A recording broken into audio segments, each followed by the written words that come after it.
Ars Analysis, Alcatraz, Island of Sodor, a dystopian panopticon surrounded by the sea. Why must the setting be an island?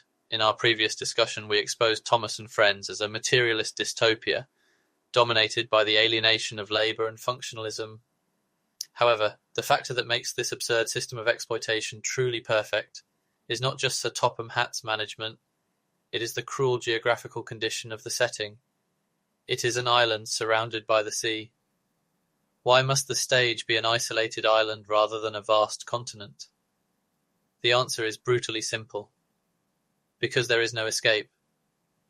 The Island of Sodor is no land of dreams. It is a massive labour camp for sentient machines, a prison island, Alcatraz, from which escape is impossible. Chains of rails, despair of the sea.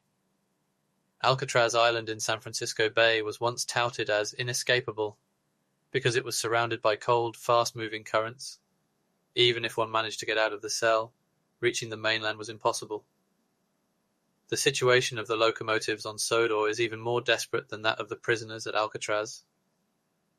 While they possess strong steel bodies, they can only run on the rails, and naturally the rails end right at the water's edge. They cannot swim, and to board a ship, they require the permission of the humans, the guards. They may be under the illusion that they are travelling the vast world as they run through the island, pulling heavy coaches and goods, while viewing the beautiful coastline. But in reality, they are no different from dogs on a long chain, rail, staring at the world outside from the very edge of the fence, the sea. Warden Topham Hatt and the Panopticon of informants on this island with no escape. Sir Topham Hatt reigns not merely as a railway director, but as an absolute warden who holds the power of life and death. If they defy him, or are judged as not useful, they are either bricked up alive in a tunnel, like Henry, or modified into generators and abandoned deep in the forest like Smudger. To survive on an island with no escape, the engines do what they must. They monitor one another, and if someone slacks off or fails, they happily report it to the warden. By cutting down others, saying, "He is a useless engine," they secure their own safety, coal and repairs. This is the very realization of a panopticon, a system of total surveillance, where inmates are made to monitor each other to facilitate governance. The tragedy of not realizing freedom is stolen. The prisoners at Alcatraz had the clear awareness that their freedom had been stolen. That is why they dreamed of escape, digging through walls with spoons and building rafts. But the prisoners of Sodor are different. They do not even realize they are in an inescapable prison. They are indoctrinated to believe their assigned labor is a source of pride, and they continue to whistle and laugh today. I am a really useful engine. Every time that innocent voice echoes across the island, it makes my blood run cold. A true dystopia is not the pain of being chained. It is a system that tricks you into perceiving being chained as happiness. Postscript to the engines. Dreaming of the horizon.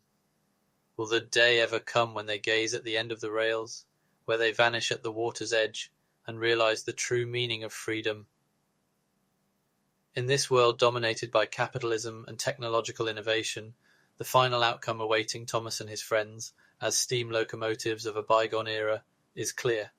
Obsolescence, replacement by more efficient diesel engines, and demolition in a cold scrapyard, the blast furnace.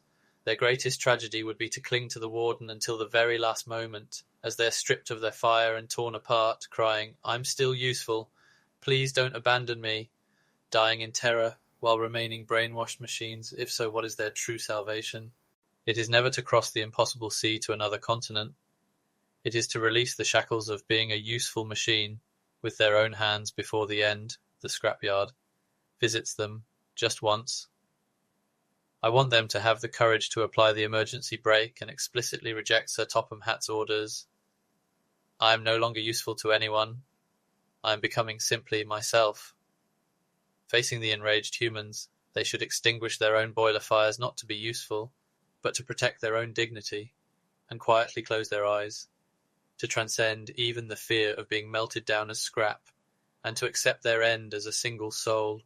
That is their only and ultimate liberation. Strike, within the giant prison named Sodor, postscript to the children outside the story. The realization that, if you let go of free thinking, even an animated character loses their dignity, is a truth you must accept. Understanding this despair accurately is the foundation of hope, salvation, in the real world.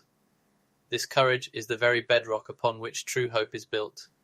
Please, never stop thinking with your own heads and feeling with your own hearts.